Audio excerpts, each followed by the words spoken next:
Hello and welcome back to the Rugby Pod. I'm Andy Rowan, Big Jim and Goody are with me as usual. We'll be looking back at all the action from the second leg of the Champions Cup round of 16. Plus, we'll be speaking with Munster's Graham Rowntree after they beat Exeter and he was confirmed as their next head coach.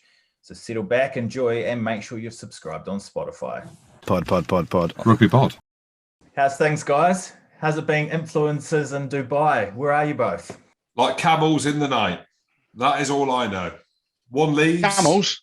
one goes. I'm a camel. Is that the saying? I thought it was like two passing ships in the night. Two camels in the night because we're in Dubai, right?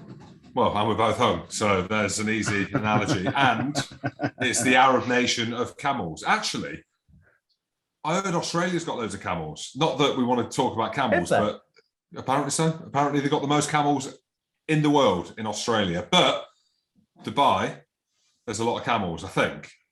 Is it Dubai? You can go on camels in Dubai, Jim. Yeah, you can. You definitely can. Oh, you'll be doing that, won't you? With the animal. There's a lot of camel toes.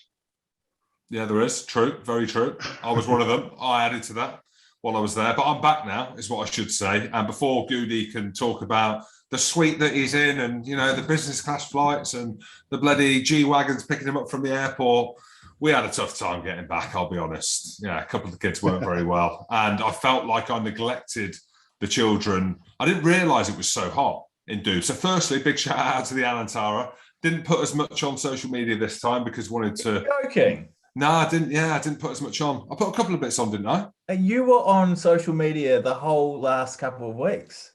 Life is content. Life is content. That's what influenza, as you said before, Andrew, or David Flatman once called me. But I'll get through the thanking phase of the podcast. Big thanks to the Alantara. That's the only thanks I'm going to give. A big no thanks to Wild Wadi, the water park in Dubai. Absolute shambles there. Absolute shambles. We're queuing up. One thing I don't like, there's a few things I don't like, but Andrew, this is where we are very different. Me and you are very different. You're, in my opinion, you're a Peppa Pig land goer. You're a Lego land goer, you are a farm goer, a zoo goer, things like that. They are my worst nightmare. Worst nightmare doing them for things. The kids, for the kids. Yeah, but the kids ain't going to remember it. For the kids. But the kids ain't going to remember it, Andrew. Oh, well, what age do you, what's your first memory? How old were you? I can't remember, mate. I've got, I generally can't remember my first memory. Well, there you go. You've just answered it. Like, I hate going to these places, and we put ourselves in a bad situation on the last day before we came out. It's 40 degrees. We went to Wild Wadi, paid a mortgage to go there, and we're in a queue for about 2 hours trying to get in, even though we've prepaid. And it's 40 degrees, and we're thinking, my God, the kids don't look well. Well, one of them, Max, didn't look very well, and we thought he's got a heat stroke. Anyway, get home, he's come out in a rash like he's gone through the brambles and he's got chicken pox. So in a way, I'm glad that it wasn't through neglect and it's chicken pox, but we're home and we're absolutely bollocks is all I'm saying. So Andrew, I hope you have a better time than we had in the last few days. Yeah, well, we've had a chat about it, haven't we, Jim, in terms of what happened to you guys the last couple of days. Our holiday started off really badly, I'll be honest. So what was the caviar on the plane cold? What's we got on the plane. We were delayed for about half an hour to start off with. No, you weren't. Half an hour. Half an hour. Yeah. Oh God. Yeah. BA had to swap the plane over. But then on the plane, and because of that delay, there was a bloke with his wife that was sat the other side of the aisle to me. And he was given an F in this, F in that. I'm going to effing divorce you. I'm not pissed. He was raging, swearing and all this stuff. Anyway, the air hostesses kept coming up to him and saying, listen, sir, your language has got to change. You've got to be quiet. You know, you need to just calm down. And I'm looking at him going, I've got the twins sat there next to me. Like, what are you doing? And he kept raging with his missus. Oh, he had no kids with him, just him. Oh, and his wow. I felt really sorry. No excuse. Basically, I felt sorry for his missus. He was giving it to his missus like you wouldn't believe. He was pissed, effing and blinding, and everyone could hear it. And everyone's looking at it. I'm like, I'm gonna have to get up here and the TMO is going to have to get up. Hey, the TMO is going to have to rise out of his seat. And eventually, they got the police to come on the plane and kick him off. But it took. They delayed it for another hour. They did, nice. yeah, 100%. First time How I've ever lucky seen they it. got the tasers out. No, there's no need. So basically, he basically eventually fell asleep in his chair. He'd reclined himself and fallen asleep. I'm like, hold on, mate, you can't recline your seat all the way back to flat before we take off. But he didn't care. I didn't say anything to him, obviously. And then the air hostesses came up to him, and I could see the police on the plane with the guns and everything. I'm like, oh my God, it's going to kick off. Air hostesses come up and say, listen, we need to have a word with his wife. Took his wife over to the police. Police are like, there's two ways this is going to go down. He either gets dragged off or he walks off nicely. And she came back and she said, David, please just stand up and walk off the plane. He's like, that fucking what you on about? Ranting and raving at her again. He sees the police, he stops saying anything, just picks his bag up and walks off, and people clapped him off. So finally, we got to Dubai, and you talk about shout outs. You gave a shout out to the Alan Tara. It ain't got nothing on Caesar's Palace, mate. I am living like Caesar, basically.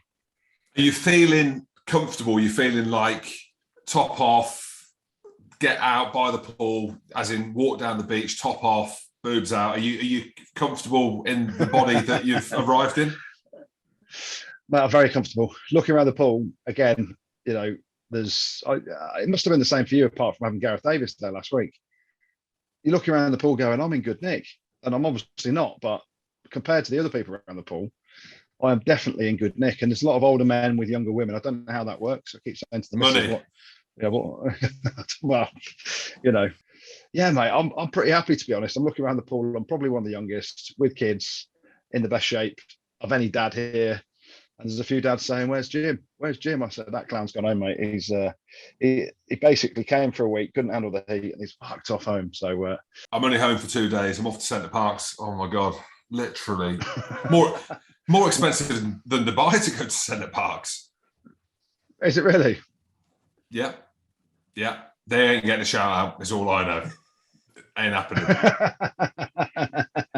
I don't want to say this too loud. I don't need much more time with the family. I don't need much more time with the kids. I can't say it too loud, but that's where I'm at the minute. I just want to get out, get to New York with the lads, just something different. But yeah, Centre Parks, bloody hell, shoot me in the foot. Did you guys manage to catch a bit of the card fest over the weekend though? Yeah, I did actually. All 26 cards, didn't see all of them, saw the majority of them. And this is actually how bollocks I probably was. I watched nearly every single game of rugby and I've taken in nothing. Me and Goody have been going back and forth because we love our ruggers on voice note. And I actually said to him, I can't even tell you what's happened. I've watched the headline stuff. I've watched like Zebo's offload, for example. I've watched Ollie Chesham getting red carded. And that's about it. But I have watched all of them. I've gone back and gone through the archives. Enjoyed it. And again, I tweeted about it. Of course I did, because I've been on my phone, bloody average screen time of 7 hours, 41 minutes a day. Jeez. And I said summer rugby, what a difference. But yeah, thoroughly enjoyed it. Kind of fell the way, apart from Quins, probably fell the way that we all thought, did it not? What do you mean apart from Quins? Did you think they were going to overturn the 14-point deficit they had from the first leg? When I saw Montpellier's team and put something out on social media and then people are coming back at me, I don't know the Montpellier team that well. All I saw was Zach Mercer on the bench. And I'm thinking, well, why are you putting him on the bench? He was the best player on the pitch the week before. I know Cobus Reinach was injured and they had a few injuries. I'm thinking that Quins is going to beat Montpellier comfortably. Whether or not they get through, well, we've seen, haven't we? We've seen that isn't the case. But bloody good game, though. And I love the way that Quins play. But fair play to Montpellier from, again, going back last week, going back a few weeks ago for Montpellier to get 90 points put on them by Leinster, and now they're in the quarterfinals. Something is going right there, isn't it? And that's a huge statement of intent by Montpellier, being top of the top 14, scraping through to the last 16, and now it's knockout rugby, isn't it? So can they do the double? I don't think so. But I'm proven wrong regularly. Looking at that game, you can get into the nuts and bolts of what happened. You know, I don't want to mention Mike Adamson, but I'm going to mention Mike Adamson. How bad was he? Marcus Smith's conversion. Everyone, like obviously Jim, you tweeted about it around have they thrown the towel in, the change-ups. Then you listen to Philippe Saint-André's interview pre-match and you listen and look at what they've done, the top 14. They've done this throughout the whole season. They haven't been resting through the Six Nations because they had a load of COVID games played. He said something like, I'm sure Philippe Saint-Andre said there was 10 games on the spin, so you have to rotate. And fair play, everyone, I think, to a man expected Quins, when the sun's out, to go and blitz them. And they probably should have won that fairly comfortably in terms of the aggregate score. And it obviously boiled down to a Marcus Smith misconversion and some Mike Adamson shocking refereeing. But you can't talk about referees too badly because people go mad, don't they? But how bad was Mike Adamson? Scrum time, how many penalties? And he hasn't even got a yellow card out. Yeah, I'm not going to go big on the referees, but how bad are referees at the minute? The big one for me out of that game, and again, tweeted it and got 3 more followers off it and lost 2. That's the kind of the ratio, what happens. I don't know what you call that ratio, but it's kind of a 2-1 or a 3-2 or something like that. But Marcus Smith's kick, that was the easiest kick of the day for him. Has he missed that, Goody? Like 1 point in it, 4 minutes to go. Like, has he missed that? A player of his quality. We're talking about him now as one of the best defenders in the world. Has he missed it? Yeah, it is. I don't know is the answer. It's the first one he missed all day. Did the pressure get to him? There was a bit of a snap hook on it.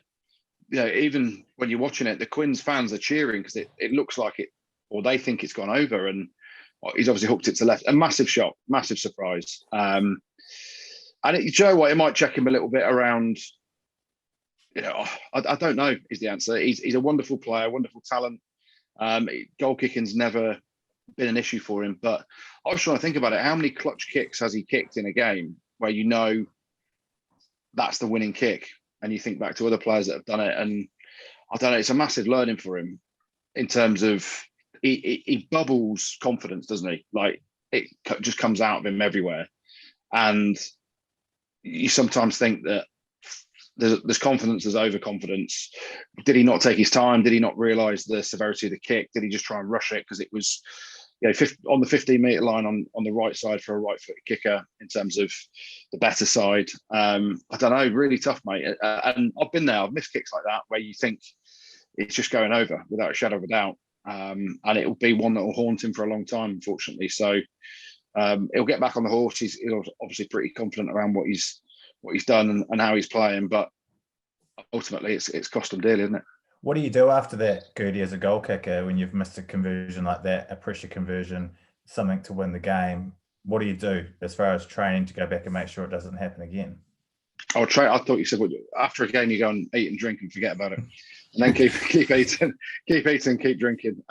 Win, lose or draw, and I say that when Goody was at Worcester, you'd go into 13 in Cheltenham and there'd just be like a plume of smoke just around him. So, and generally Worcester lost. So I can answer the question. Great. Was it vape or Camels then? Was that vape or Camel? I can't think of the date of when that would have come in. Probably menthols and vape. Who knows? But yeah, I mean, it's horrible. So you can go and train as much as you want. You can go and stick the ball down on a tee in that very same spot 100 times, and he would get that probably 98 times out of 100, probably 99 times. So until he gets back on to the horse, per se, and in a Quinn shirt, in a game where he's goal kicking again, you can go and practice till the cows come home. And he didn't have a bad kicking game. He had a really good game overall. I mean, Marchant's try that he set up was just ludicrous, wasn't it? From Danny Kerr keeping the ball in, from Andre Pollard's missed touch from the penalty, to then Marcus Smith effectively chucking the ball in the air with a little dummy on the scissors, and then just bamboozling everyone, sticking the toe down, gassing players, and then putting Joe Marchant away for a wonder try. He had a great game and he kicked everything else. So you can't be too hard on him, but some people will be. And I saw some of the GIFs going around, or memes or whatever you call them, of Owen Farrell just smiling at that. And just people are horrible, aren't they? Why are people so horrible like Jim Hamilton? Twitter trolls, aren't we? Ain't they? It's everywhere. It's absolutely everywhere. I agree with you. I mean, the headline out of that game is the Marcus Smith kick, but how many games has he won in this season? And if he weren't playing in that game, then they wouldn't have been anywhere near it, because he's one of the best players on the pitch. I'm only asking the question because it looked, even in my opinion, such an easy kick, and they're champions of the Prem. And we've seen, Owen Farrell drop the ball over the line. Do you know what I mean? We've seen Bowden Barrett miss ridiculous kicks, and we know that the All Blacks have got issues around their kickers. It was just more from him. I just wonder why he missed it. Do you know what I mean? I know that it happens, but look, people are calling me out on Twitter because of the Montpellier jibe, saying they're putting out a second team, and like, generally, like, you look at the comments, some of the people, some of them have been deleted or whatever. I'm just like, well, it's an opinion. Like, don't worry about it. Like, I'm happy to be wrong. I've said that a million times. Like, I'm happy to be proven wrong, and I'm happy for Montpellier, one of my former clubs. We've obviously had Philippe Saint-Andre on here. We love Zach Mercer. Apparently, Reinach loves us as well.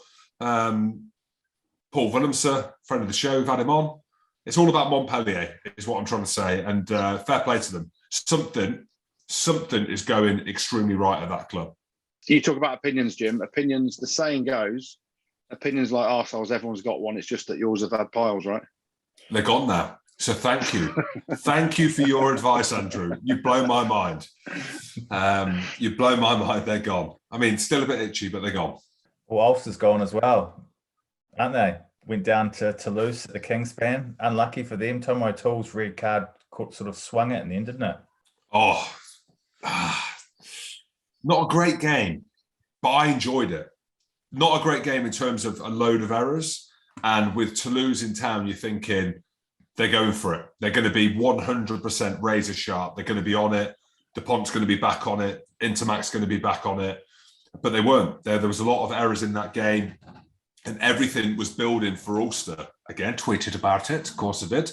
Around... Yeah, I know. I don't know what I'm doing. I need to come off at some point. I need a break. Now's not the time. Maybe it is, actually, because there's no huge games at the weekend. I might come off this week for a bit. I can't. Goody's still a couple of thousand in front of me. I'm chasing him down. I've got to just put an opinion out every day, and then you just get 10 more followers. That's what Goody told me to do. Influencer. But I did tweet about Ulster as well, because you could see, and we always thought they would. You know, we had Mike Lowry on the show last week. They were mad up for it, weren't they? The physicality around their cleaning, around their carries. They're extremely well coached. And you're wondering, is that enough against Toulouse? And we're all thinking it probably ain't, right? We're all thinking, like, no, it ain't. Toulouse going to come good. They can score from anywhere like they did. But there was a couple of big moments in that game. Obviously, Tom O'Toole's red card, we can mention that. Really, both of them could have gone, him and Rob Herring. Yeah, I thought that as well. Or it could have at least been, at worst case, it could have been 2 red cards. Rob Herring getting the other one, but it should have been a yellow for Rob Herring, I think. Because he tucks his arm, doesn't even go to grasp. And you know, normally, if that's not a red card for Tom O'Toole, it's definitely something for Herring. But I think the ref was just thought, I can't give 2 cards here. It's almost like Rob Herring, who, by the way, fist pumped me before Scotland played Ireland. Like the bloke, loved the way that he played at the weekend. It's almost as if he was pissed off at Tom O'Toole for going too high and just kind of stepped in, which a lot of players are doing now, stepping in and shoulder to head. And, well, we just went through the amount of people that have been sent off in the all yellow card at the weekend. But was that a turning point? Yeah, I think it was. Unfortunately, you look at the context of the game, going down to 14 men against one of the best, the champions of Europe. You're going down to 14 men, and literally they could score at any point, and they did. Like, that's exactly literally what Toulouse do. They can score from anywhere at any point, whether they're playing good or bad. And DuPont, that's it, mate. It's as good as that, and that is a huge opportunity blown by Ulster in the context of it. But there was loads in that game. You know, Mike Lowry. Let's talk. Should have he been red carded? No, I thought that was a rugby. They're both going for the ball, and Mike Lowry nearly catches the ball, doesn't he? So I'm glad that wasn't a red card. I didn't think it was a red card, but I'm thinking there's going to be thousands of people watching this thinking that's a red card. I've seen stuff a lot less than that been red carded. A lot less. Yeah. I said that the game weren't amazing, but there's loads to talk about. There was loads of drama, and it was great to see Ulster back at the Kingspan. I know it was Ravenhill with the energy against the champions and nearly beating them. Like, listening to the crowd, you know, with Cooney's kicking and, you know, the whole crowd are giving it Cooney. It was just, the atmosphere sounded electric. And it was when I was in the airport being delayed So I'm watching it on the iPad, trying to get the kids just to be quiet for a minute. Where's the nanny.com? One thing for me, and I tweeted about it, the TMO is here. There was a clear out in the lead up to DuPont's try where McCloskey gets tipped. I couldn't see, they didn't even check it. And then McCloskey goes up to the ref and says, "You got to check it. There's a tip in the clear out." And he was clearly lifted above the horizontal and landed on his shoulder back area, which for me should have been checked and perhaps the try disallowed. But also, they've probably only got themselves to blame, haven't they? It was a little bit more exciting at Ashton Gate this weekend, wasn't it, with the return leg between Sale and Bristol? I've only watched the highlights of that because I refused to watch it based on last week. So, and all for me is all I'm saying. Proper ding dong, wasn't it? And again, I'm going to be horrible to Bristol. I'm going to be horrible to them. Ashton Gate, one of the great stadiums to play in English rugby, have been crying out for a huge performance all season, right?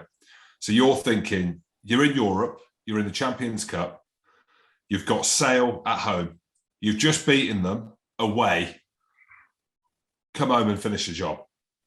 Then Sale go down to 14 men, Aaron Reid gets sent off, and you're thinking, here we go, it's on. Hey, just under-delivering again. You've got to say it. You've got to say it how it is. They scored 2 tries when Sale went down to 13 men. And how bad is Sale's discipline? I must have said it 5 times in the last 5 weeks. Not that they're going to listen to me. But Bristol, and again, texting Genji at the weekend, I was like, mate, are you sure? Are you sure? Are you sure you want to go? Because someone might write you a check to go somewhere else. And I say that because Genji is playing so well. He's at a club that is top of the Prem, that are now in the knockout stages and look like out of anyone that can beat Leinster at home, they're a team that could potentially do it. And you look at Bristol, and no disrespect to Sale, but Sale are a team that are poor at the minute. They're not playing well. And they've got 14 and 13 men, and you're nowhere near it. And you're at home at Ashton Gate. It's harsh. It's harsh. I get that. And for that, I'm sorry, because we've had Bristol lads on here, love Bristol, love where they've come from. But at some point, you've just got to say it's not good enough, is it? And did Genji come back to you on that? Did he respond or? Yeah, he just says mate, he's in. He says, it's not for the money. I said, Genji, come on. What do you mean it's not for the money? What was your tweet? Something like, he's gone there for less money. Bollocks. As in bollocks, as in sarcasm. And Genji's private messaged me and says he has. I says, mate, you can't pull the wool over the eyes of a dinosaur. Now, I don't know whether that is completely true, whether they had wool back in the day of dinosaurs, but you can't pull the wool over this dinosaur's eyes. And if he's gone back for them reasons, then completely get it, completely fair play. But if you're captain of the best team in the country, one of the best teams in Europe, I don't know. I'm just... It's twofold. One is that Bristol ain't playing well at the minute. There's something clearly not right there. Whatever it is, and there's rumours, they're not for me to talk about on here. There's rumours at the club that things aren't amazing. What rumours? I don't know. Yeah, what are you on about, Jim? With who? What do you know? Who do you know? Well, Matt, you said it. Well, no, you said it at the live show, so you can say it on here. Yeah, so that's where we are with Bristol at the minute. But, I mean, it was a much better game. Manu Tuolangi, my goodness me. Again, tweeted it. Why not? Just 4 tweets a game, every game, maybe 5. What a player. My goodness me. Just, I mean, anything and everything, whether it's defence, whether it's gain line, whether it's like breaking through 4 tackles. He's the difference in any team. And that is, in my opinion, why Sale won that game comfortably. I know he played the week before, but yeah, he was awesome. I also wrote in my notes around Bristol, Joe Joyce. We've not given him a shout out before. Well, I think we might have done actually, but he is on fire. And on that with him as well, I did read that he's from quite a sort of deprived area of Bristol, and he's now the skipper. And it's a great story when you dig into it, and that's part of him and Genji are really good mates. So you can see why there is that drag there for Genji to go back, and obviously, there's various different reasons off the field as well that he wants to go back for. But yeah, Bristol, I just don't get. You've got Randrandra on the bench. you've got Pieta. And I know he made this play a few weeks ago, Pat Lam, around, I'm going to load up my bench because we're really good in the first sort of 40, 50 minutes. And then the last 20 were shocking. So I'm going to put all my best players on the bench. But Sale dominated, and seeing Alex Anderson's passion, I haven't seen masses of passion come out of Alex. He's normally quite a level-headed guy, but you saw him at the final whistle, jumping around on his boys and showing what it meant to them. It was chalk and cheese, those two games, from leg 1 to leg 2. And Sale, the nuts and bolts, what they did, they dominated the set piece. Now, you look at Carl Sinclair, England's tighter prop, got absolutely hosed at scrum time. That had a massive impact on the game. Lou Diago, I thought, was outstanding. But you're right, their discipline was horrific, and it has been for ages. We've been talking about Sale's discipline for a long time, but full credit to him. Roebuck on the wing, he looks absolutely ginormous. Hell of a finish as well. Quality. Good game. Chuff for Alex Anderson, and with Manu Tuolangi in the team. And once they get AJ McGinty back as well, he makes a massive difference, and who knows what they can do towards the end of the season now. And Munster overturned a 5-point deficit at Thomond Park to turn things on their head completely against Exeter, didn't they? Scoreline didn't reflect it, I didn't feel. I thought Munster just comfortable throughout, really. Again, Exeter team, said it, feel bad saying it, just don't look the same, do they? They just don't look like they used to. And to be fair to Exeter, though, they had 3 of their best players on the piss in the stands. They very did. They very much did. Luke Cowan-Sickie, Jack Noel on his stag doing a Munster jersey. Fair play. That's ballsy. And I liked it. And obviously Sam Simmons as well was in the stands. It's tough, isn't it? Like, Munster dominated the European rugby, and we've both played it and done pretty well in the competition. It's about set piece. It's about the breakdown. Then you can add on other bits that you want to. But Munster were so dominant at that breakdown area. Peter O'Mahony was like a man possessed, wasn't he, at times? And then you add in Zebo's little flick, the bit of skill. Carberry came back into the team. And where Exeter lost it is last week. Last week, when they had pretty much, bar a few players injured, they had a very strong team out. Munster had loads of players missing. You add in the quality that Munster put back in the team this week, and I mentioned 3 of them there, Carberry, Zebo and O'Mahony. It was a completely different Munster outfit. And they fully deserved the win. Exeter was second best by a long way, weren't they? You look at Munster as well. Again, looking forward for them. We can peel back through it. But losing Delande, who's a fantastic player, getting Malachi Fekitoa in, getting RG Sneyman back in. Like, you look at the quality of players that they've got, and there must be. I don't want to speak for them. We'll chat to Wigsvilly about it. He probably won't answer this question. But I think when a coach says mid-season he's leaving, there's a kind of, with Van Graham going, you're thinking, where's his mind? And we've seen on just some of the visuals, we don't know the ins and outs of the coaching team, but with Larkin going as well, we saw Wigsvilly screaming in the change room last week at Exeter. But you're thinking, what's the dynamics of the coaching team when they now know that 2 of the top coaches are leaving? So maybe the fact that Graham Rowntree got announced as coach just kind of sparked that adrenaline. Peter O'Mahony, he's been in and out of the Ireland squad, hasn't he? He's been starting, he's been on the bench. He's come into the back end of his career, speaking frankly, but he's a Munster man through and through. He's a fantastic player, and rightly so. He got man of the match, star of the match, Heineken star. That's why, get it? Because they've got a star with Heineken. Yes, yes. But Munster, it looks right. It feels right, doesn't it? Thomond Park, one of the great stadiums in the world. It's just great to see that they're going to be back there for the quarterfinal. Everything they've been building up to. Oh no, they're not.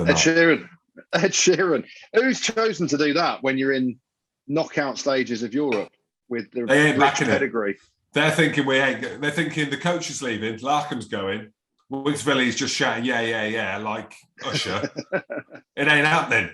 Let's just get Ed Sheeran in town. And why not Ed Sheeran? Fantastic. I mean, when you look at Ed Sheeran, you're thinking there ain't a chance here. And then you actually listen to him and you're thinking, I can see it. I can see. He can do it. I can see.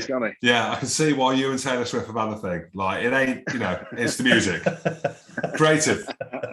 Whoever's made that decision, and I get Ed Sheeran is world stardom. There's obviously a massive opportunity there to make a boatload of cash with him coming. But who's made that decision in the middle of rugby season? And now they've got to move it up to the Aviva, which is, what's that, 2.5 hours away from 3 hours? That ain't the same. That ain't the same. No. And Thomond Park is historically a bloody difficult stadium for an away team to go and play it. Like, without a shadow of a doubt, it is, historically, those fans make a huge difference. Moving it to the Viva, they lose a massive advantage, I think. They'll get more bodies in the stadium, obviously, and there'll be more Munster fans that'll be able to go and watch it. But someone needs sacking, don't they? Who was it that made that decision? Well, it might have been Paul O'Connell. Is Ed Sheeran, are they related? No, they're not. No. But my point being around Paul O'Connell, I played at Thomond Park, Munster Saracens in the European Cup. One of the greatest things ever to happen to me in a match. Well, I wouldn't say dominated. Basically, they did a short kickoff and they've gone straight for me. They've seen Andy Goode hit Jim Hamilton on the forehead. And I've gone up for this kickoff, and the great Paul O'Connell, the two greats of Scotland and Ireland collide. His elbow hits me straight in the eye, splits my eye clean open, looked unbelievable on Instagram, even made the Daily Mail, chipped my cheekbone, and it's one of the greatest things that have ever happened to me on a rugby pitch at Thomond Park with the great Paul O'Connell. So, and did you start that game, did you? I started that game, Andrew. Yes, I did. I started that and the return fixture where we absolutely humperdinked them as well. Was Crusoe injured? I think he might have been on holiday, so I don't know how. But I started both them games. I started all the Paul games. That was the thing. I'm joking. Well, let's have a chat now and go inside the Munster camp and speak to their new head coach for next season. Graham Rowntree's on the phone. How are you, mate? Oh, yes. Yes, Wig. Pod. Rugby pod. How are you, mate? Lads, all right. Graham, Very fantastic to have you. Great, Graham. Jim, so formal. Well, we've evolved now. We're with Spotify, Graham, and you are now head coach. Not yet, but you're going to be, aren't you? You're going to be the boss. So it is more formal. It feels more formal. Jim, you've evolved. I can't wait to see this. Graham, well, on that then, now we're all formal. Oh, fuck it, Wig. Talk to us. Back in the money, eh? Back in the money, loaded again from next season. Congratulations is what I'm trying to say. How are you? Back in the money. What does that mean? I don't Jim, you're so crass. Oh, I know. I'm only messing, Wig. It's great to see you back next season, holding the reins of one of the biggest clubs in the world. But let's talk about it, because you must be pumped. We're all pumped for you. I know you're not much on social media, but the love and affection that was given out last week all over social media, which is a thing in this 2022 world that we live in, just kind of shows how happy people are for you. How was it received in the Wigsvilly household? Wigsvilly, I like it. I'm zero interest on social media. I'm a bit of a lurker. I follow a few of our lads just for some dodgy photos. I only follow them for dodgy photos for team meetings. No, I'm proud, lads. I'm proud. To be leading such a as you said, a famous club. I'm proud. What can I say? Mate, it's great. And, talk us through the process then, because I remember coming over earlier in the season for the Munster Wasps game when I was working with BT, and I was like, give it Wig. And then I commentated on Munster Exeter over in Exeter the other week, and I was like, give it Wig. So have I helped at all, Wig, or not? Or is it a case of it's been in the pipeline for a long time? It's just been announced. What's been happening? As usual, Goody, it's all you, kid. It's all you. Nah. the ultimate influencer. Not at all. No, it's been a long process going back. It's been quite a few months because the IRFU appoint the head coaches of the provinces.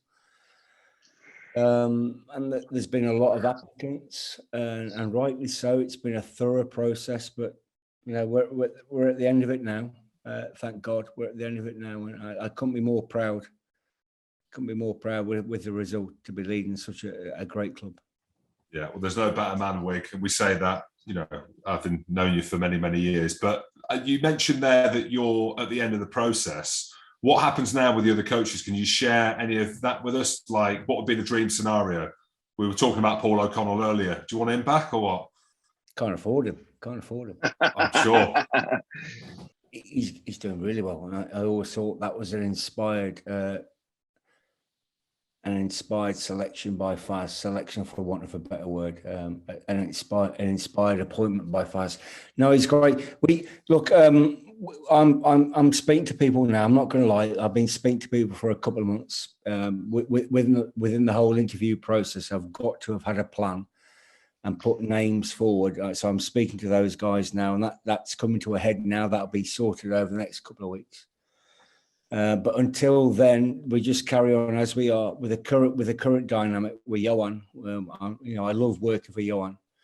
We had a great win yesterday under Johan, and we'll work through that until the end of June.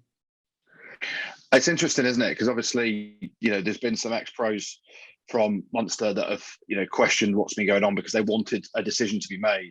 I know it's something that you're not going to perhaps get into, but it must have been really hard for you as coaches, knowing, the potential that you've got within the squad, ultimately knowing what's going on behind the scenes, but you can't say anything for people to question it. Idiots like myself and Jim Hamilton that just throw comments out here, there and everywhere, although we haven't about Munster, which is great. But I haven't had a phone call to be a nutritionist, Wig. What's happening? What did you say to me on text? A nutritionalist, wasn't it? Yeah, something like I was using Jim's words again. Nutritionist. Yeah, I could be the nutritionist, hybrid kicking coach. Yeah, and Jim could be line out forward. We haven't had a call, have we, Wig? What's going on? One step lob, was it, or 2 step lob, Jim? It was a 2. I mean, one would have worked as well, Wig, but we'll say a 2 just to be sure. Now's the time to get things in place for next season. It's interesting, really. I'm trying to get that worked out with coaches coming in, but you can't take the eye off the day job. We've got a massive game Friday night in Ulster. We've got so much coming up, but there are certain things we've got to get in place now for next season. So it's a busy couple of weeks, lads. Let's put it that way. Let's get into the crux of it. Before we talk about the game, which is the crux of it, Irish rugby, mate, on the whole. Every other country, I think, is looking at Irish rugby with complete envy, with the way that the system works. Just give us a bit of insight into what it's been like, not just with Munster, but the kind of whole academy system and the pool of players that Irish rugby have got to choose from. Some good lads, Jim. Great lads, pumping through. And the Irish system, it works. Obviously, we're centrally governed. And that they had a great autumn series to beat New Zealand, and that carried on into the Six Nations. And our guys have come back from national camp flying. And the key is for us is when to integrate those guys. But no, I think since Andy's he's coming, and the whole national system, it's working. It's working, and we're getting on the back of that. And we have guys coming back, as I say, in good nick, and they're winning, and we're winning on the back of that. And it's interesting, isn't it? Obviously, you mentioned a few people then. Obviously, Andy Farrell, head coach of Ireland. Obviously, Lanny's doing exceptionally well up at Leinster. You're now the boss at Munster. Catty's on the coaching department. And I tweeted about it the other day. I put the picture up of you four, and I know you must have seen it, Wig, on social media because you're massive. I put a picture up of you four from the 2015 coaching panel. I was like, these are the best English coaches over in Ireland. It is amazing how well everyone's doing. It's not amazing how well everyone's doing. You're all great coaches, but the Irish public have all taken to you exceptionally well as well because of the qualities that you show. You must be loving life over there, right? Oh God, yeah. I love it here. My family are here. Yeah, it's a different dynamic. Yeah, that was a long time ago. We've all moved on, doing different things. And since we've moved on, England are doing well, aren't they? They've been in the World Cup final. Let's not deny that. And the squad and the players there are unearthing. But no, we move on. All you can deal with is what's presented to you. I love life over here. I love the club I work with, the guys I'm working with, and I'm very fortunate. As from the 1st of July, I'm leading it. I can't wait for it. Wig, how much did that define you? The World Cup and everything that happened with England, being a proud Englishman, everything at Leicester. I know it sounds, I feel like a bit of a knob asking you that question. You know what I mean? Because you are so experienced and, you were so good to me when I was a young lad at Leicester that I feel a bit of a knob asking that question, but I feel like I do need to ask it because Goody mentioning what the coaches have done after that, and England being such a high pressure job. You look at Eddie Jones, the amount of pressure he's under, whether or not he looks like it or says that he is. But I'm just interested to know, I think the listeners would be quite keen to know how that defined you going through such a bad time with England at the end. I know it wasn't all bad, but the ending kind of was. Well, it doesn't, Jim. It doesn't define you. You drive on. You drive on to the next role. It's a business. Professional sport rugby. It's a business, and what we achieved in 2015 is well recorded. It wasn't good enough, and what happened, and we all drive on, and we find ourselves where we are now, and all you can deal with is what's in front of you now. But you learn a lot, and I think nationally, I think England have prospered under Eddie, and we've certainly, myself and the other guys, we look forward. We've prospered in what we're doing, so we just keep marching forward. Good stuff. How long was the deal at Munster for? Can we get on the bandwagon and bring Wig back to England after the World Cup? Doing what? Wig back to England? Yeah. We'll start that bandwagon. No, it's a 2-year deal. I've signed a 2-year deal, so you don't get much more than that these days. You don't get much more than that. That's fair enough. It's a business. I'm delighted to be doing what I'm doing now for at least the next 2 years. And that one of the weekend makes it significantly more enjoyable, obviously. Big win against Exeter. You lads did incredibly well. Big turnaround. Peter O'Mahony, fantastic. It seemed a bit of Munster of old at the weekend. There's such a respect between the two clubs, a real respect between the two clubs because of previous European games. They're a proper team. As a forwards coach, their scrum, Jim, crikey, their scrum and their maul they're a handful. They're a bloody handful. I think the turnaround over the two legs, I remember seeing you at half time of the first leg, ranting and raving, properly riling up the boys. I mentioned it in comms, but I loved watching it. I love the passion coming out of you, and I can see you now wincing. You can't do that every week, Goody. But actually, Munster are a massive European team, and that second half in Exeter and coming away, okay, disappointed to lose the game, but only a 5-point deficit with those boys coming back into the team this week made a massive difference. Was it solely the breakdown that you targeted, or were there other things that you picked out from learning in that first leg around ways to beat Exeter? There's always things to learn about in terms of how we attacked in there. What was special in that first leg, the defence, particularly our goal line defence, was special. But the breakdown, one thing that got Exeter in that game very quickly in that first game was the breakdown. They counter-rucked our ruck too easily, and we addressed it within the game, sorted it out. But that gave them such energy into the game.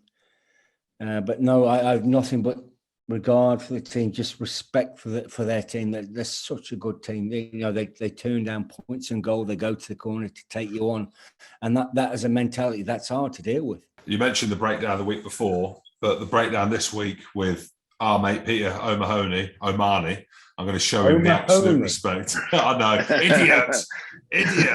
Who says that? I'm going to show him the absolute respect. He was phenomenal. I've been trolling on Instagram. He's into his gardening, Wig. Did you know that?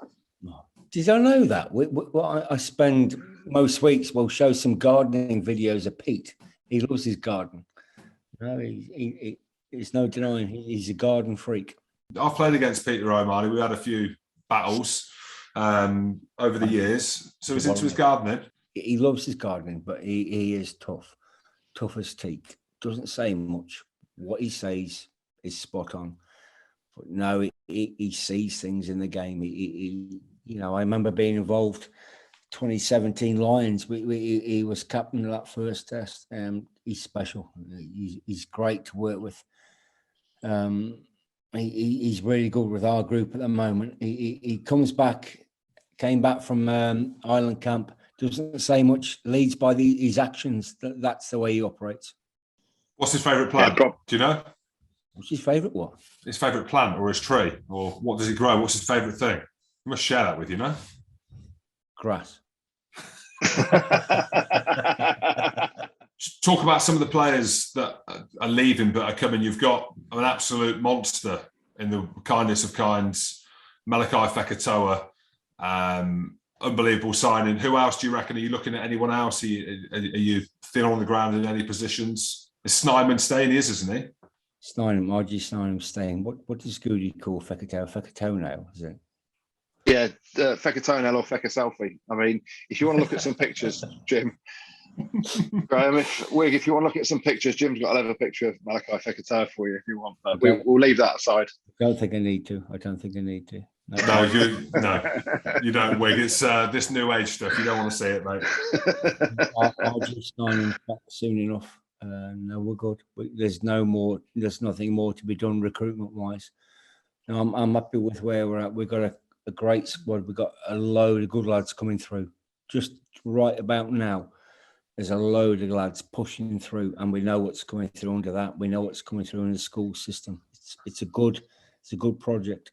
When you take over a head coaching job like this, do you want to bring in your own style, or is it more about continuity? And I guess that's probably part of your pitch when you were going through the interview process as well, wasn't it?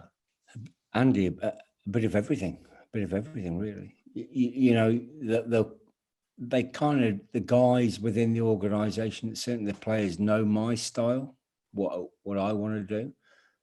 The guys I want to bring in are fairly similar to me, but I need to get that nailed over the next couple of weeks. It's quite simple, really. And within a few days of pre-season, they'll know what we are doing, how I want to change things. Yeah, with that, Wig, in terms of just looking something different but similar, if that makes sense. Looking at New Zealand, it all starts at the top, doesn't it? And they all try and filter down how the different Super Rugby teams play as well, the All Blacks way. How much influence is there from the RFU about how you actually play the game? Because I know that there's obviously influence from the RFU around they choose who's the head coach, but then are you given sort of carte blanche to run things how you want to run it in terms of attack and defensive structures and all that stuff, or is it all aligned to the Island project as well with Andy Farrell in charge? There's freedom to do what you want to do, but you have to respect and understand what is working nationally, and clearly Andy's got them playing in a certain way that is undeniable. So you'd be a fool not to follow what they're doing. And Graham, finally, from me. This sounds serious, Jim. It could be serious. Your son, Wigsbilly Jr., is he still playing? Is he over there now? What's his pathway looking, if you're happy to share that? Because I obviously watched him for the academy when we were doing a documentary a couple of years ago.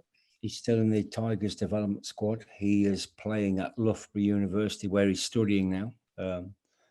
He's enjoying it, and we'll see what happens from there.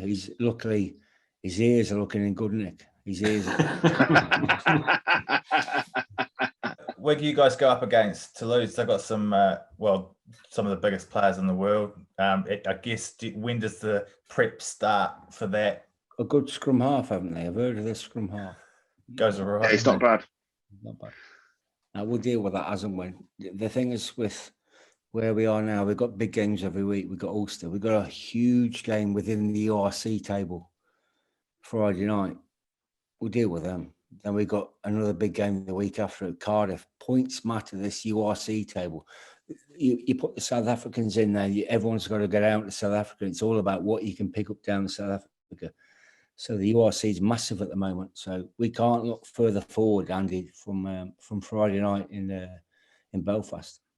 All right, well, thank you very much for joining us. Congratulations on the new appointment, and best of luck on Friday night. Cheers, lads. Good to speak to you. Cheers, Wig. Great to have you on. Graham O'Wig now. It's not Wigsbilly anymore. It's Graham O'Wig. That's all. Just Graham. Just Graham for me. He's the boss. Good to see you. Cheers. All the best. Top lad. I'd go so far as to say he's a legend.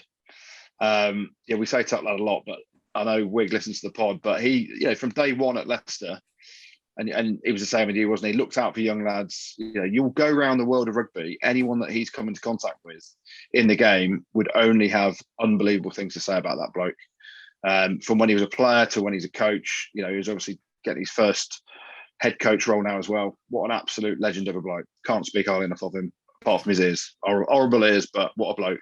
Absolute legend. And I wanted to ask that question around the 2015 stuff, because you look at what he did after. He turned into Wigsville after. He went to Georgia to coach, right? That is fair play. That is like, good on you. Back on the horse, however that horse looks. You know what I mean? And if it's a Georgian horse, it ain't going to look good, I don't think. And he went there. Big, like, it'd be big. It'd be bloody big, and it'd be bloody strong. Actually, it could be the most unbelievable horse, but it was. It was the best horse he could have chosen. It's the best horse he could have ridden. And you look to where he is now, and you mentioned all the different coaches that have been a part of that England setup and are doing wonderful things now. The humility in the bloke is something that has been there since I was 18 years old, scrapping down the town, getting arrested, and Wigsville taking me under his wing and put me on the rowing machine when I was 18 half cup. So I love the bloke. Absolutely love him. Yeah, top guy. Well, let's wipe back to Good Friday then. Leinster kicked off the weekend pretty convincingly, didn't they, against Connacht? James Lowe show. Unplayable, aren't they? When they're on, they're unplayable. I actually thought Connacht played all right. I think they tried hard. And I say that with all due respect. I think they gave it everything. You taking the piss? They tried hard, Jim. I know it's just a throwaway comment, but what more can you do? You look at the quality of the two teams, and again, I'm going to be harsh here. You look at the quality of the two teams, and in Bundy Aki, you've got a player that can probably compete with the majority of the Leinster players, and he was nowhere near any of the Leinster players. He got near Johnny, didn't he, on the old late hit? Well, very lucky. Does he not like Johnny? Does he not think Johnny trains enough? Does he not think Johnny should be Ireland captain? What's going on? Why are you saying those things, Jim? I'm asking the questions. He was into him a few times. He got into him a few times, not just that one. Yeah, and did you see when he banged him properly, he went and tried to pick him up as quickly as possible to say sorry because you're my skipper. In my opinion, that's a horrible yellow card. Like, I'm seeing red cards worse than that, but it's the framework. Again, let's not get into it, but I've seen that as a bit of a cheap shot. And for me, in my mind, they're worse than some rugby incidents that we're going to see. For me, I'm going to say it, that's worse than Porter's last week for Leicester. For me. Yeah, intent-wise, yeah. But then here's the flip side to it. Rewind the clock to Courtney Laws, absolutely breaking Jules Plisson in half after he's passed the ball. And everyone was like, oh, that's a great tackle. He was committed. Oh, I don't know if people were like that. If we're Northampton fans, you were.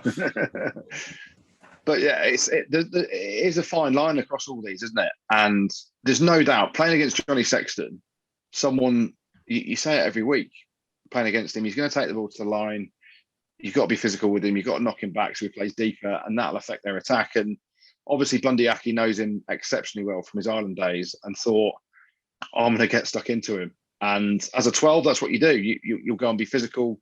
Normally, a 12 is physical, ball in hand, running out of 10, making 10 make tackles. And you mentioned Manu earlier. It's every 10's worst nightmare. A monster 12 running at you, and you've got to go and sit him down. Whereas Bundy Aki went after Johnny Sexton in defence, where actually you normally think the 12 is defending the 12-13 channel, which Johnny's not in a lot, but because they play those loop balls and those balls out the back to him, that's where he went and got him and absolutely smoked him. Late, he was committed, but there was intent in there as well, wasn't there? So, yeah, bad yellow card. But he said sorry, so it's fine. I can't wait to see them play Leicester. I cannot wait. Yeah. Just historically, I think, of the history of the two teams and me making a ridiculous statement last week saying that I didn't think Leicester could win it. And I'm thinking, how would you want it to pan out? So you'd want a quarter-final at home, wouldn't you? That is the dream scenario. Out of all the teams you want, would you want Leinster or Toulouse? You want home? Yeah. Yeah. Or Montpellier, if they bring a third team. I actually think out of all the teams, no, that's a ridiculous statement. Say it, Jim. Go on, say it. I think it sounds like a ridiculous statement. I think you'd rather have Leinster, at home. What? I just, why not? Why not now? Well, you've Where's got the to beat semis? them to win it. Where's the semis? Neutral stadiums, but in the country of the higher tier. There you go. So you're saying if you're going to play Leinster, you want to have the home ground advantage. You want to have everything in your favour. In a quarter-final. Because like Goody said, if you go to the semis, it's a neutral ground, right? So with everything around Welford Road, Andrew, obviously me and yourself just know every single corner, every blade of grass on that. I was there on Saturday, Jim. It's a small pitch, small in-goal area. Sexton is going to feel claustrophobic without speaking for him. I don't want to speak for him. I don't say that. But I think, why not now? If they can beat Leinster at home, they can win it, can't they? So yeah, they can. It's two very contrasting styles of play as well. And to be fair to Leicester, when Leinster have come up short previously, is against big teams. La Rochelle absolutely hosed them last year. Harrison's in years gone by. Well, I was going to get to that, but of course you have to drop Sarries in. No. I mean, you're desperate to say, look, when we were at Sarries, I was great. But yeah, and that is facts, isn't it? So, but I think, and I said it many times about the Ireland team, which is effectively the Leinster team. And you go back to when England played Ireland a few years back. Oh, back to England. Oh, gosh. Well, no. It was about, but this is the thing. So it was about physical domination. And then Leinster and Ireland have now found a way to overcome that. And you've got Caelan Doris smashing people where he's bulked up a bit. You know, they can now handle the physicality. So it is two very contrasting styles. Leinster going to Mattioli Woods, Welford Road against a Leicester team that play risk-averse rugby. Let's be really honest about this Leicester team. Ben Young's created a wonder try for Harry Potter at the weekend, running it from their own 22, but they won't be doing that against Leinster. They'll be playing a pragmatic style of play, physical, set-piece dominated, big kicking game, big territory-based kicking game, kick to compete as well. And Leinster are a team that the attack formations that they put on, the ball in hand, and I tweeted about it last week, didn't I? 1 to 15, whoever's in that front line can play the short ball, can try and run through someone, can play the ball out the back. Their handling is second to none in terms of European competition across the board. And yeah, it's the one thing that you could raise a question mark around Leinster is where they've come up short previously, which is with physicality, which is what Leicester and Jasper Wiese and Liebenberg and these boys, Montoya when he's fit, these boys bring it in absolute spades. And so I can't wait for that clash. Really cannot wait for it. And the question marks over Leinster have been before, it's been too easy for them. So in the lead up to the knockout games, they've been putting 50, 60 points on teams. So the difference could be for them this season is they're going to go to South Africa at the end of April. They've got the Stormers on the 30th of April in South Africa. Only one team have won in South Africa in the URC, which was #always Edinburgh, against the Sharks. But that could prime them in terms of the physical aspect of what's going to be in front of them. They'll send the Shags to South Africa. And I say the Shags, it's probably another fucking team of Irish internationals, but a week before they play Leicester in the quarterfinal. So I can't see them sending their proper barred up first team over to the Stormers the week before the knockouts, the quarterfinal knockouts of the Champions Cup when they're playing Leicester away. Just can't see it. I appreciate what you're saying, and they'll probably still go there and win with a second, third team, but I think they'll hold a lot of boys back for that Leicester game. I think that's quite an interesting point, isn't it, in terms of the season? So I didn't even think that the game was going to be the week after that. You're right.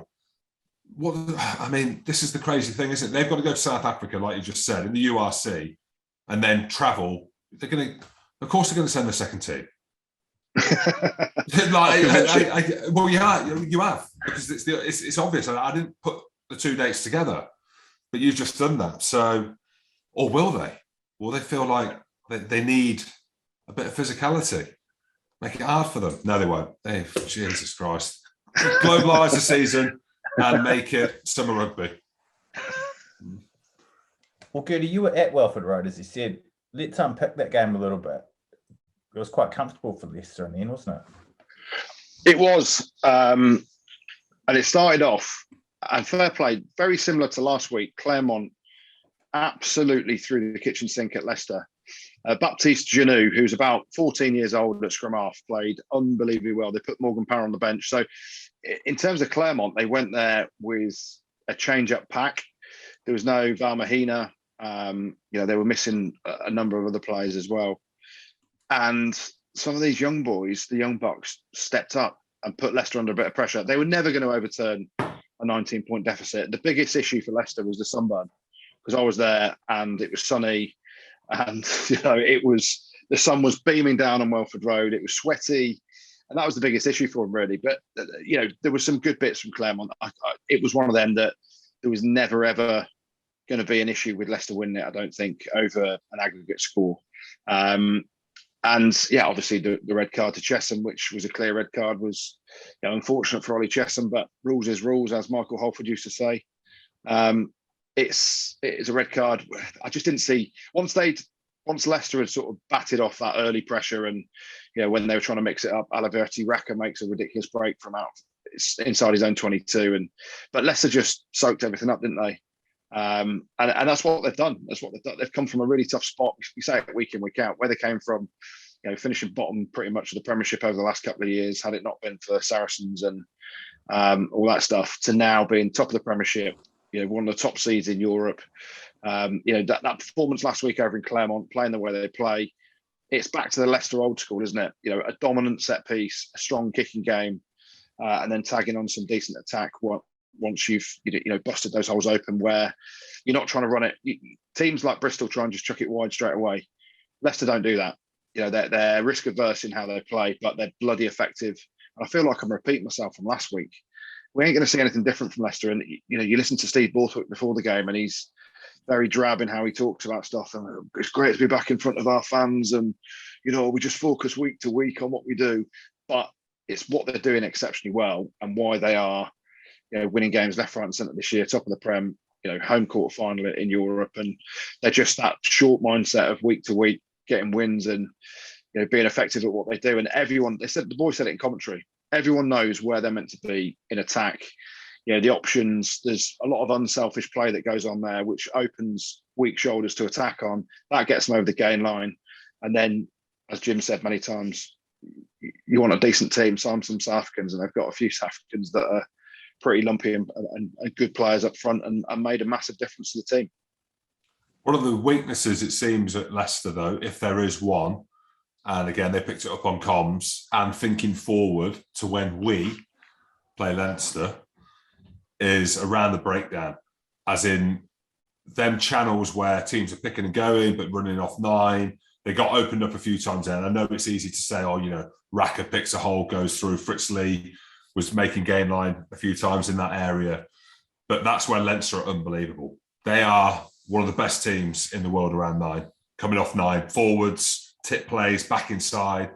But that's probably the easiest part to fix in terms of as a defence. So, fair play to Leicester again. I think the question was probably asked as well to Ollie Chesham. You mentioned the heat. He was probably one of the guys that Brett went up to before the game and said, "Are you sure you want to play?" Because it is over 13 degrees, and I'm not too sure whether you want to go out there. So, and he nodded. But we've got to call it as a red card for him as well. And you do that against Leinster, you don't like this. Absolutely, it was just a lazy tackle by him, wasn't it? Obviously, a tall man as well, but he's a quality player. But it just seemed quite a tired tackle. So that was the headline with his red card. And seeing Dan Kelly go off as well, it looked like his hamstring. It looked like he could be a long-termer as well. So, so a bit of collateral damage against an ageing Clermont team. They look, I know they had some youngsters playing.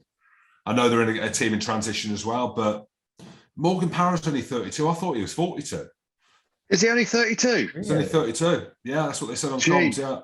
Yeah, it's only 32. So I thought he was a lot older than that. But Lopez has got a bit of a darb like your good self, Andrew, as well. He's obviously in his comfort zone. He ain't scared of a bit of Fagua and red wine, is he? Cammy Lopez. No, I don't think he is. But you've got Fritz Lee as well, who's been around a bit, hasn't he? So that's the thing with Clermont compared to Leicester. We need to give a big shout out to Harry Potter as well. Hell of a name. Obviously taking the piss. Who's laughing now? He is. Because the boys are wizard. He's a bloody wizard. Yeah, he was unbelievable. How he bounces out of tackles. Like, he doesn't. You look at some wingers and think they're electrifying, don't you? They can bounce people, they can step people. He just looks like he glides, and he's not trying too hard. Yeah, You know who he looks like? What? Go on. He looks like Ollie Thorley when he was playing well back in the day. I don't know where he is now at Gloucester, but similar. Yeah, but Ollie Thorley used to go looking full on, looking for contact at 1,000,000 miles an hour. Harry Potter doesn't even look like he's trying to run as quickly as he can, but he shifts and he bounces out of tackles. That try from where he's picked the line off Ben Youngs, he's bounced out of about 3 tackles. I know they were talking about that in terms of being impressed with that. Mate, he literally, Fritz Lee's run straight over him thinking, like, you're having it, son. Similar to when I was in New York and Ben Foden was in the centre and they had a 42-year-old Tottenham running straight at him. I'm thinking the same thing's happening. Harry Potter's getting flat like a pancake. No, he absolutely blitzes him. So yeah, I'd love to see what he shifts in the gym, because like, you can't be. He's not a massive bloke, is he? But he's obviously got proper strength. So he must be chucking some tin around in the gym and have unbelievable technique in the tackle in terms of popping the shoulder to stick the power through it, because he bangs balls as well, doesn't he? Thanks, Jim. Thanks, Goody. Thanks, producer Tristan, and thank you very much for listening. Don't forget to check us out on YouTube and make sure you're subscribed on Spotify. Rugby Spot. Spotted pod.